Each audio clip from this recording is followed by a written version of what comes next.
Bom, diz que passou metade da vida a negar aquilo que não conseguia explicar, até que finalmente encontrou respostas. Vamos então conhecer a história da Margarida Freitas. Boa tarde, Margarida. Bem-vinda à Tarde é Sua. Margarida, quando é que começou a sentir algo diferente? Eu comecei muito nova. Muito novinha. Eu tinha mais ou menos 8 anos. 8 anos? Sim. Comecei uma noite, acordei, senti uma mão passar-me pelas costas abaixo. Mas foi uma mão. Mas sentiu mesmo? Senti mesmo. Nem foi uma impressão, foi mesmo uma mão? Foi mesmo uma mão. Isso eu tenho a certeza.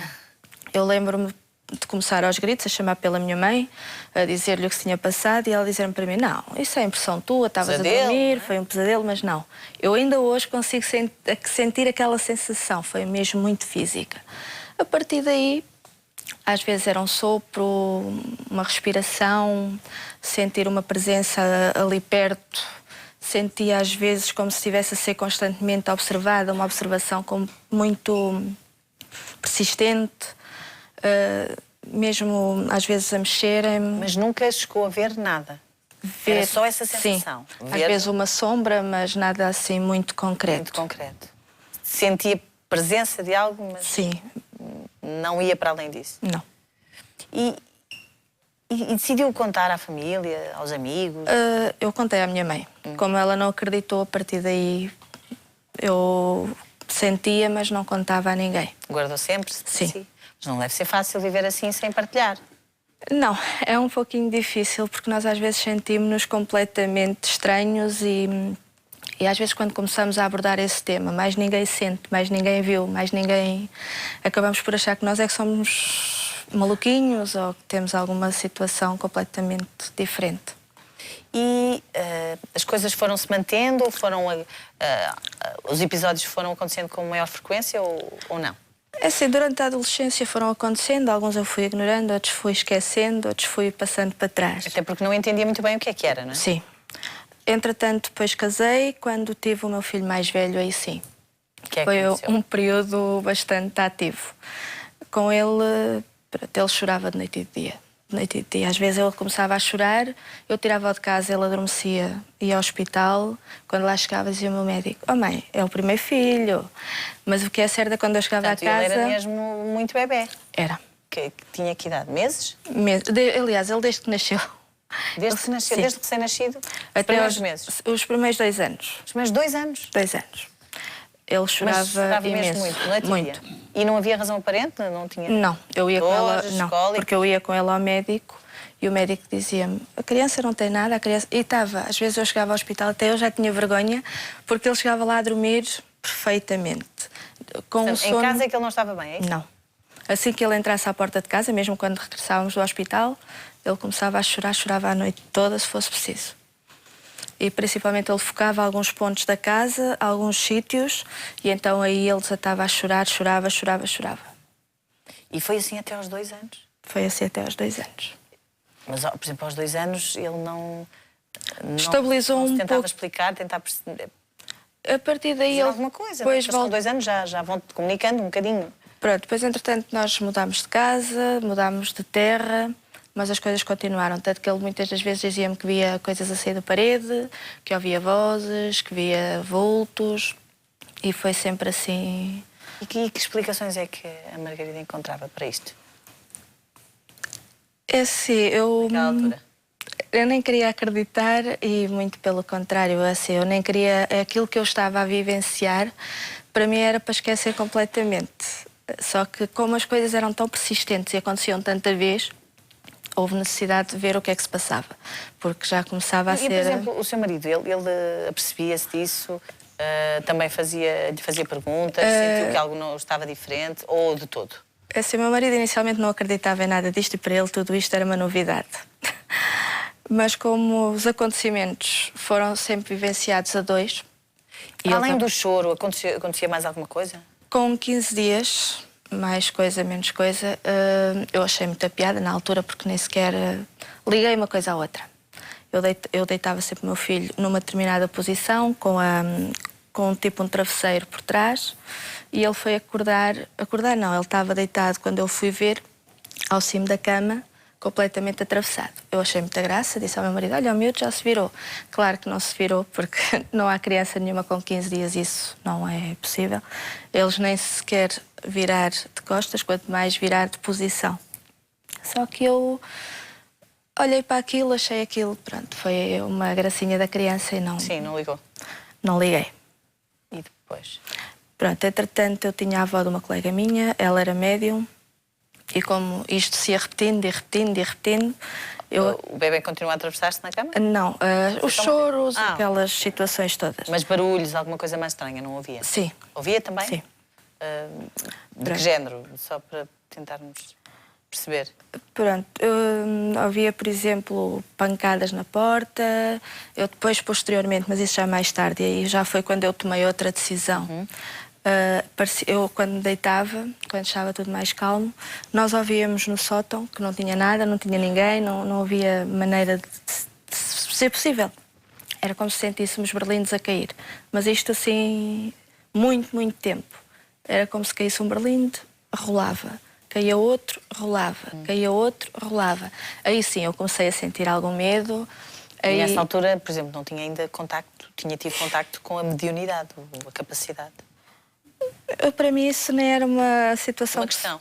que se ponderasse, porque eu pura e simplesmente O que é que a fez neguei. mudar? Foi mesmo esta situação, porque isto depois começou a agudizar-se. Estes barulhos, as situações começaram a piorar. E eu procurei ajuda e a pessoa disse-me, olha, o teu problema é mais espiritual do que físico, tu não tens nada físico, tu tens é espiritual. Eu aconselhava... E quando pediu ajuda foi a quem? Foi onde? Foi a uma senhora que eu conhecia, que também já conhecia. Ela era médium, portanto. E ela disse-me, olha, vais a um centro espírita e eles lá conseguem te ajudar. Eu aqui não te posso fazer nada, tu sozinha também não vais conseguir fazer nada e eles conseguem te ajudar. Eu andei um ano. Um ano? Depois de lhe dizerem para ir a um centro espírita? Sim, andei um ano. Um ano a decidir se ia, se não ia. Mas porquê, Margarida? Era medo? Achava que... Há muito estigma. Si. Eu acho que a sociedade ainda não está... Hoje, felizmente, começa a estar, mas não estava muito preparada para o espiritismo e o espiritismo ainda tem uma conotação muito negativa. Hoje, felizmente, com a informação que vai estando disponível, isso vai estando um pouquinho ultrapassado. Mas naquela altura... E o que é que a fez ao fim de um ano mudar de ideias? Aconteceu alguma coisa? Era a continuidade dos factos, era o meu filho... Foi o acumular? Sim, o meu filho não queria estar no quarto, eram os barulhos do sótão, era os barulhos daquela casa, era toda esta situação fez procurar ajuda. Eu lembro-me perfeitamente de ter ido ao centro espírita, lembro-me quando fui ao atendimento e chegar à pessoa e dizer, olha, já me disseram que eu tenho mediunidade, porque já me tinham dito, eu só quero uma coisa, é que vocês me tirem isto. Literalmente foi assim. E logo lhe explicaram, se calhar... Pronto, a pessoa riu-se. Não vai poder ser. A pessoa riu-se, olhou para mim e disse-me assim, olha, nós podemos ajudá-la. Tirar-lhe isso é que não. Eu fiquei assim muito a olhar para a pessoa, porque a minha única intenção era mesmo tirem-me isto. Acabar com aquilo, com a sensação que senti. Comecei a frequentar o centro espírita, comecei a ler, comecei a entender que afinal a mediunidade não é nada de transcendente, é mais comum que aquilo que nós imaginamos. Às vezes o problema é que nós achamos que é uma coisa especial e que temos que sofrer por causa disto. Porque há muito essa conotação, mediunidade, sofrimento, e o termos que dedicar uma vida inteira à mediunidade como única e exclusiva atividade. E ali não, ali aprendi a lidar com o problema que tinha, que não era um problema, acaba por ser uma faculdade. E então, Margarida, o que é uma pessoa que tem a mediunidade? Uma pessoa que tem mediunidade, no fundo, é uma pessoa que tem um sexto sentido, que pode estar mais ou menos desenvolvido. Pronto, há vários tipos de mediunidade e que é uma coisa perfeitamente normal, que nós podemos viver com ela normalmente, desde que saibamos como. E uma pessoa com mediunidade consegue comunicar com outro plano? Sim. Outra realidade, é isso? Sim, consegue comunicar com... E é isso que acontecia consigo? É isso que lhe foi explicado? Acabou por ser um pouco isso, ou seja, a nós o espírito não morre, o que morre é o corpo. E nós continuamos. Nós, todos os espíritos. E que nós comunicamos uns com os outros, porque também a vida continua tanto de um lado como do outro.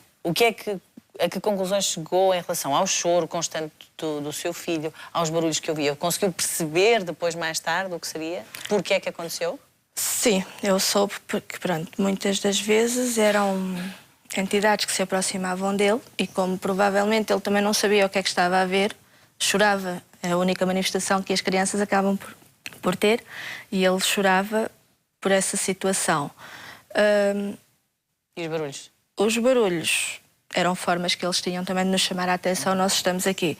Eu sinceramente acho que a mim foi uma forma de me despertar que havia algo mais e de eu procurar um percurso de vida diferente, não me isolar, não estar ali isolada, não estar... Eu vou conversar de novo com o José Lucas, que já está desde a outra parte connosco. É fundamental esta procura, este pedido de ajuda, porque se calhar a vida fica mais tranquila, mais serena. Eu estava-me aqui a recordar de uma entrevista que um eminente psiquiatra português, o professor Dr. Mário Simões, professor da Faculdade de Medicina, uma vez deu à Notícias Magazine, passa publicidade, onde ele abordava precisamente estes fenómenos chamados de paranormais e onde ele dizia que não havia ninguém melhor do que os centros espíritas para lidarem com uma realidade que a medicina ainda se recusa a lidar. Agora imagina o caso da doutora Margarida, né? Uma pessoa licenciada, a aparecerem nestas coisas, assim, não me vou juntar aos espíritas, né? Que são gente reles e como muitas pessoas pensam e gente de má fé, porque o espiritismo não tem nada a ver com o charlatanismo, nem com crendices, nem com negócios, nem com benzeduras, nem com magias, bruxarias, etc. Portanto, por exemplo, quem nasce com mediunidade, com a característica, chamemos-lhe assim, o que é que tem o ideal, diferente em relação a alguém que não tem? Tem, como disse muito bem, uma espécie de um sexto sentido. Tem a capacidade de perceber o mundo espiritual. Uns ouvindo, são os médiuns audientes, outros vendo, os médiuns videntes, outros falando, são os médiuns de psicofonia ou de fala, outros escrevendo, como era o caso de Fernando Pessoa, escrevem automaticamente ou semi-automaticamente. Repare, este assunto é de tal maneira importante hoje em dia. Por exemplo, nós no dia 1 e 2 de maio vamos ter um evento em Óbidos, as 11ª Jornadas de Cultura Espírita, onde vamos ter médicos espíritas, né? Desde cardiologistas, psiquiatras, pediatras ligados à área da oncologia, entre outros especialistas noutras áreas como jornalistas, militares, professores, etc. E o que é que vai acontecer? E o objetivo é precisamente estudar a mediunidade, estudar essa interação entre o mundo espiritual e o mundo terreno, né? Porque hoje em dia, recordando as palavras do Dr. Ian Stevenson, aquele eminente psiquiatra americano, recentemente falecido, ele esteve num simpósio Aquém Além do Cérebro no Porto, onde ele disse que estava provada cientificamente a reencarnação e que hoje em dia era possível acreditar na reencarnação com base em factos e na comunicabilidade dos espíritos. Isso foi uma entrevista que ele deu também para a Notícias Magazine, mais ou menos na mesma altura, 98, e que está nos arquivos. O que nós sugerimos às pessoas é que estudem, que não se metam nas mãos de charlatães, procurem centros espíritas idóneos que não cobrem dinheiro nem aceitem. Portanto, um centro espírita nunca cobra? Nunca cobra. O idóneo, isto é uma exatamente. Se as pessoas forem ao site ou à página na internet da Associação de Divulgadores de Espiritismo de Portugal, temos lá cerca de 100 centros espíritas em Portugal, pessoas honestas. As pessoas podem gostar mais de um centro do que do outro pelas suas afinidades. Temos inclusive um curso básico de espiritismo online na plataforma Moodle, gratuito. Qualquer pessoa em qualquer parte do mundo, principalmente para pessoas como aquele jovem que nós vimos há pouco, não têm centro espírita. Quem nos estiver a ver e se tiver podem esta dúvida, estudar. E o espiritismo, o centro espírita. O espiritismo, a doutrina espírita, não é mais uma religião, mais uma seita, é uma filosofia de vida, em que não se acredita, tem de se estudar, como tem de se estudar física, química, filosofia, matemática, etc. Obrigada. E esta é de facto a grande abertura, é que nós somos seres imortais temporariamente num corpo de carne e não somos seres carnais, né? Que vamos morrer um dia. Né? Isso é o grande equívoco da humanidade.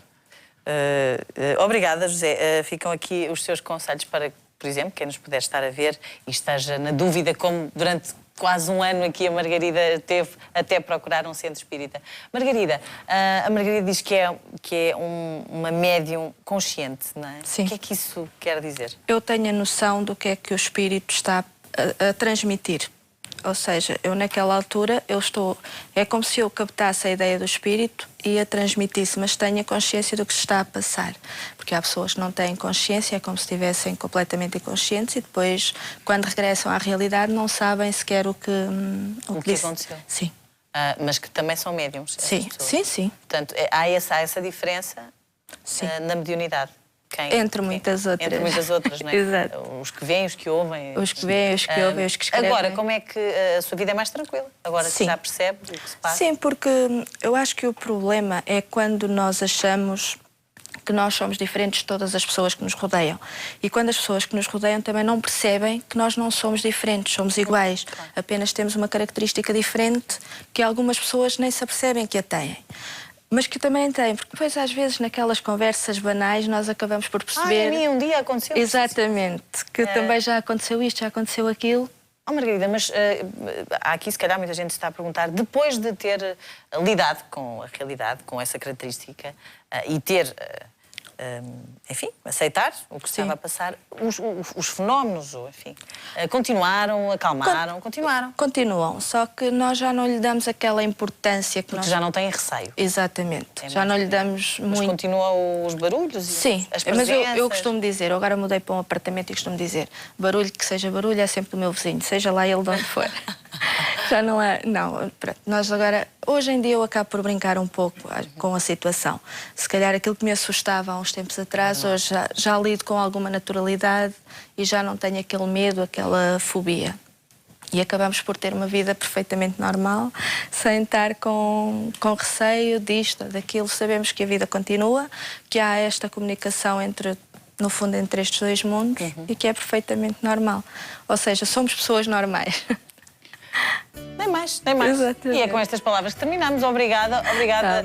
José Lucas, obrigada também, Margarida, e felicidades. Obrigada. Um aplauso.